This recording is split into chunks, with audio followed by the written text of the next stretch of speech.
Howdy everyone, Poacher here with an Age of Magic video, and in today's video we are going to go over episode 4 of Talking to the Community, and this topic is going to be focused on the tanks of the game. I just want to state before we get into this video, everything I discuss in this video is 100% made up. I've just taken the tanks from the game I think need improvement and reworked them completely. None of this is being implemented. This is just pure imagination unless plakot decides, hey, this is a good idea and we're going to use it. Apart from that, none of this is being implemented, okay? This is just speculation, imagination, and just a bit of fun. I have made 1 or 2 tanks super OP because I'd be interested to see it in play. Other than that, nothing is set in stone. In time, there will be a buff that do come to the tanks because they desperately need it. However, the point of this video is I don't want plakot to deal with the tanks like they dealt with the healers. I don't want them to do a blanket nerf, or in this case, a blanket buff, and just add a bit of HP and defense to all the champions. I want them to take each tank, or I want them to think about taking each tank and molding them to be unique and different in their own way that suits their class, their race, and how they work as an individual character. So let's get into it, and let's look at the tanks I feel like need a bit of rework. And I'm going to start with Atiles. I have reworked him completely. He is a great tank. He was great when he came out. He has fallen a bit off at the moment. He's not really used as much as Guard and Siegfried. However, I feel like a bit of tweaking could make him really good. So I would like to introduce the first person to the party, Atiles the Aralanche. Like all champions, starts off with a basic attack. Atiles' sword, Frostbite, is infused with the cold from his homeland. Basic attacks have a chance of lowering the initiative of the enemy by 50%. So let's face it, Atiles is a bit of a gym rat. Getting hit by that sword is going to slow you down. You are not coming out of that unwounded. You're getting hit with that and you're going to take a bit of time to recover. His first special, Atiles ignores all taunts and locks onto a target, forcing them to only use auto attacks against Atiles for 2 turns. Atiles' Bloodlust for his victim turns his skin into steel, increasing his armor and magic resist by a large percentage. This guy is a monster. If he wants to kill you, he is going to come for you and nothing is going to stop him. Special number 2. Atiles arcs his sword across the battlefield. Everyone hit has a high chance of receiving a dot. When an enemy takes damage from this dot, Atiles gains a 5% damage increase. And to top him off, passive. Taking damage forces Atiles to taunt all enemies and increases his damage by a moderate percentage. Atiles' thick skin and decades fighting the cold makes him immune to freezing abilities. This guy was brought up in the snow, he lives in the snow, he knows how the snow works. Rock, you're not freezing this guy, okay? He is going to come for you, you little rat raccoon.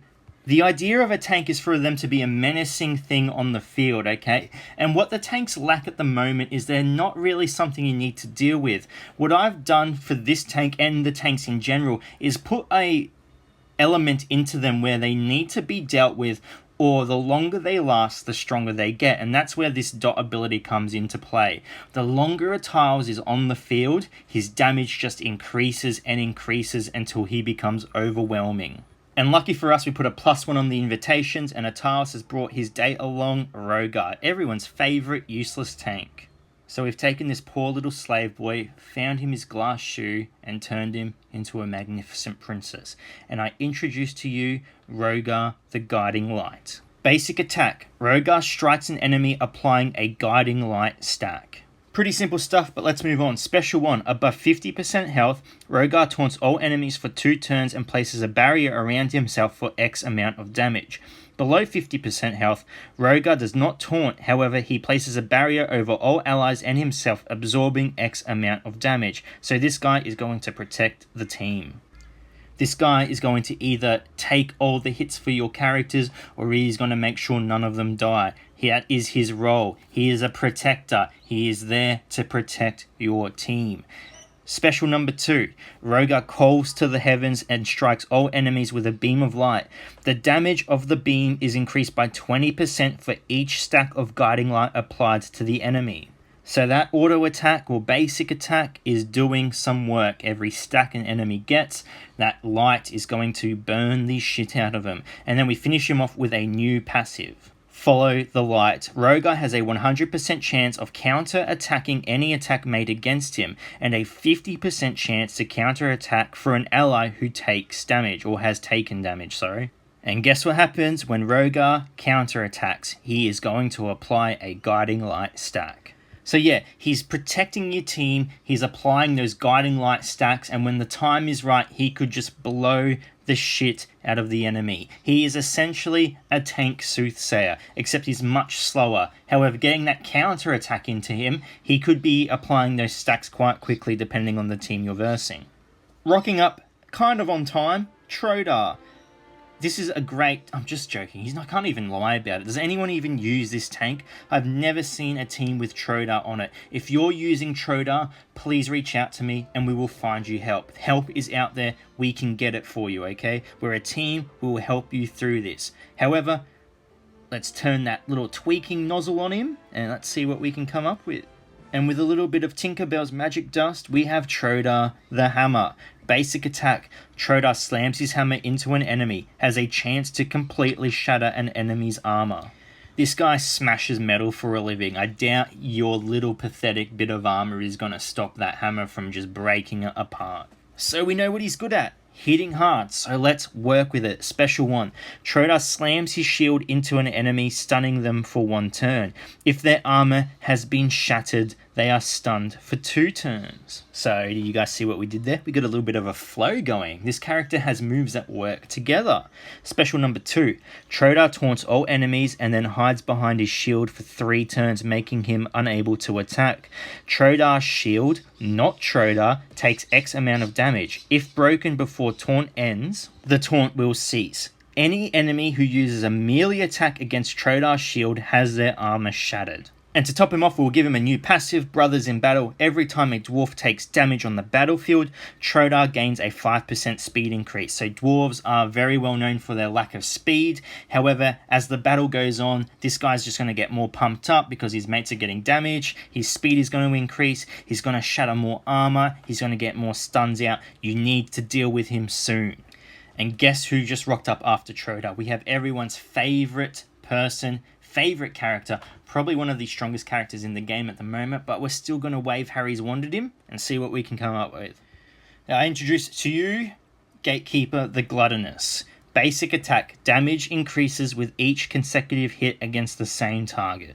He's a butcher. He's going to keep axing at you until you are dead, and each hit is just going to increase the damage he outputs. Special number 1. Consumes the body of a dead enemy, restoring 50% of their max HP as health for Gatekeeper.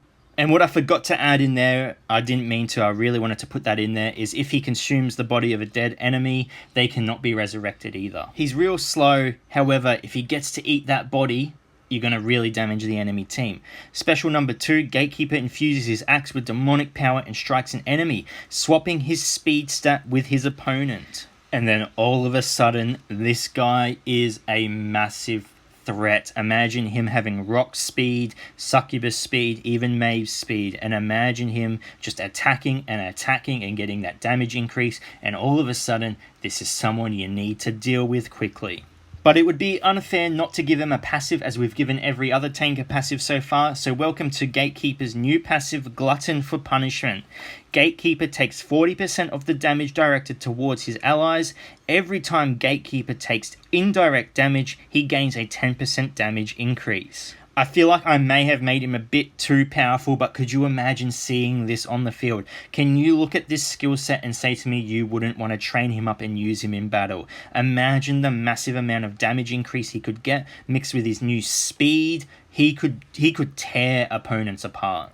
Next up, we have everyone's favorite brown-eyed girl, Akhrasht. Akhrasht was used competitively in one team a long time ago. I did see him.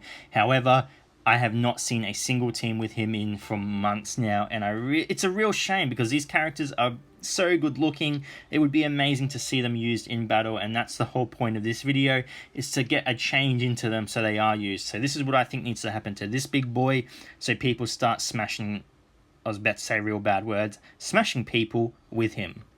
Welcome to the party, Akhrasht the Menacing. Basic attack. Akhrasht slams into an enemy with protruded spikes, has a chance to poison the target hit. I feel like the bug race in the game should revolve around poison. I really feel like that should be a theme, and I'm trying to work it into this tank. Special number 1. Akhrasht withdraws his spikes and slams into an enemy, stunning them for a turn. If poisoned, stuns for 1 turn and silences for 2. Special number 2. Akhrasht hides behind his shielded claws and protects or protrudes his spikes. His armor increases by a substantial amount, and any enemy that attacks him takes damage. The damage is increased if the enemy is poisoned, and increases the duration of the poison by 1 turn. We're going to be sprinkling a little bit of a passive on him there with Poison Draw. When an enemy is poisoned and declares an attack, there is a 50% chance that attack will be redirected towards Akhrasht. So what I've tried to do here, the same with Gatekeeper, is I've tried to make a tank that doesn't actually have a taunt ability, however through his abilities has the chance of getting those attacks drawn towards them, making them a bit stronger or hurting the ally in the process. There's a unique way you can work with tanks without giving every tank a taunt ability. And the last tank on the list, the one I probably had the most fun working with, is Grok. Grok isn't really even a tank in the game, he's more of a support tank unit, has more support abilities than he does tank abilities, and like I said, I really had fun reworking this character because I think he's one of the better looking characters in the game. I love the way he's designed, the orange hair and the skulls and the bones, and I've tried to implement that bone theme into his moveset.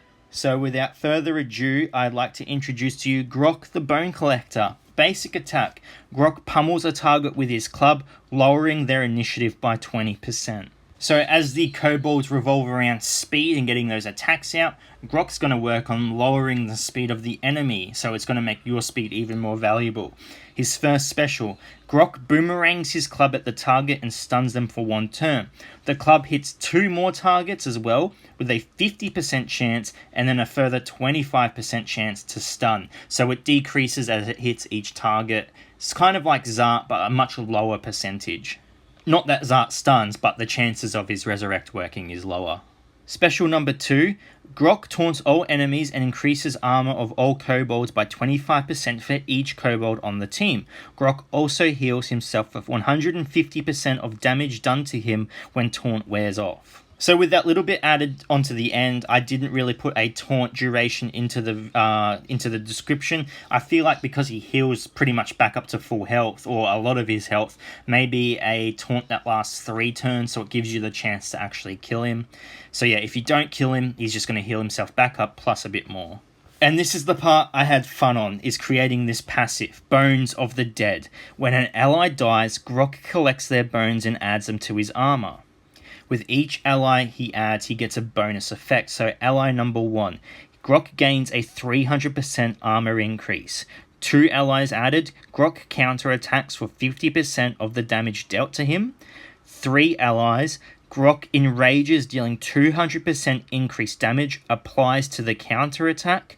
And 4 allies, Grok has a 70% chance of negating all damage, and all these just stack up. So if he's the last person on the field, he is just going to be this monster with all these different effects that you're going to have to deal with. And that's what I kind of want tanks to be, is something on the field that takes the hits, but something on the field that you, if they're not taunting you, you feel like you need to take care of them, because the longer they're on the field, they're just going to get stronger and stronger. You're going to have to redirect your attacks, you're going to have to strategize a bit more, because these guys are just going to take you out if you don't have a solution for them. So yeah, that was just how I thought the tanks could be reworked into the game to have some type of viability. It'd be really nice to see each one looked at individually and worked individually to be a very unique and special champion. But who knows? Plakot, if you're interested, hit me up. You know where I am. As usual though, at the end of these videos, I do like to promote clans out there that are looking for some members. The first clan we have on the list is the Deadly Sins. Deadly Sins is looking for players around level 60, a bit above 30k. It was 30k when they sent me this banner, but that was a while ago. They're looking for players about 35k now. They have completed raids, Portal to the Unknown level 3. So yeah, they are doing quite well for themselves. If you are interested, hit up Guts or Balrog, on Discord. If you can't find them, message myself and I will send you in the right direction, and hopefully this is the clan for you. The next clan I have is Lunatari. They are a great clan if you're just starting out or getting ready to start raiding. That's what this clan is up to. If you are wanting to get with a team who is about to enter that endeavor, then hit these guys up. If you want to send them a message Sparta88 on Discord, or again, message myself. I'll send you in the right direction. They're looking for players around level 55 to 65, and Discord is preferred. Just get Discord, guys. Obviously, lifesaver. It's going to sort so many issues out. So yeah, interested, message them, and yeah, hopefully again, it's the home for you. And one last thing I wanted to talk to everyone about before I head off is this. This is what Age of Magic is creating. It's called Age of Magic Paladins. It's for the YouTube creators out there, or you need to reach a certain degree before you invite it to this group. And they're going to, or plakot is going to help content creators, specifically YouTube creators, with their videos they make, get more publicity and so forth. And they've asked me to sign up for this group. I've signed up. I'm going to sign up. I'm very much considering it in the hopes that this helps bridge the gap between communication between the community and plakot. That is what my aim is. Hopefully it works out. But this will be coming up in my next video. I will talk a bit more about it then. I just wanted to give everyone a heads up that this is on the horizon. So keep an eye out for that. I'll go into more details in my next video. As usual though, guys, thank you so much for watching. If you have any questions whatsoever, leave a comment below. I'll answer it to the best of my ability. And wherever you are in the world, ladies and gents, until next time, take care of yourself.